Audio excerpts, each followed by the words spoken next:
The Llewis furniture shops today donated 7 beds costing 24,000 emalangeni to the elderly people under the Philani Maswati charity organization.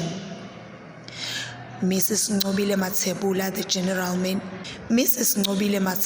the regional manager of Llewis Furniture Shops, said it is their pleasure to bring back to the society as a business.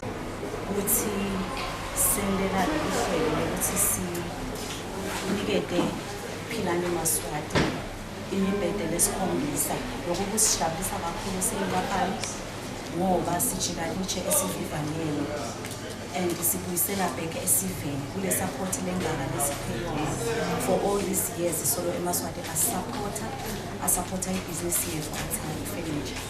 Ibibhede ke isikhombisa sithi bogogo nkosiyana omkhulu abangalali phasi lelithwale lengaba abamane balale etulo bandofotele nabo beve uphatheka kahle ngoba asinokuthi ngoba sebakhulile sale sibalahlela lapha eceleni abachubeke nje baphile ibe mnanzi. Mr. Lutho Dlamini, the chairman of the Philani Maswati charity organization, stated that they are so grateful to get such a gift at this cold weather. Stella kubonga kakhulu ukuthi sibela namuhla siyinhlangano yaphilana neMaswati yethunya lomangcweza ukuthi sinakekele abantu abadala eveni egameni lakhe lomnene sicela lokwendlisa kubonga lokukhulu baka Llewis.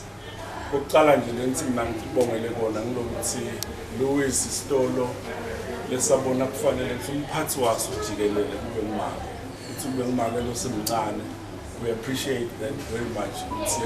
Sitolo lesicashe eMaswati siphethwe ngeMaswati usho vele sesethi neMaswati sicela ukubongela ngale sibabongele baka Llewis for igesture lenje ukuthi babeke bomake embili nathi ke sithunywe ngumake ukuthi asitomukela letinto la tutaba sita abantu abadzala kubalulekile ukuthi ngisho ukuthi baka Llewis abaqali kusihlaba ngesibozwana sekumkhuba lomhle lokuthi nasihluphekile sitha sikhala atange senale sicela nje ngibonga ama-customer kakhulu ngoba ngawo lalathengana sengibonga.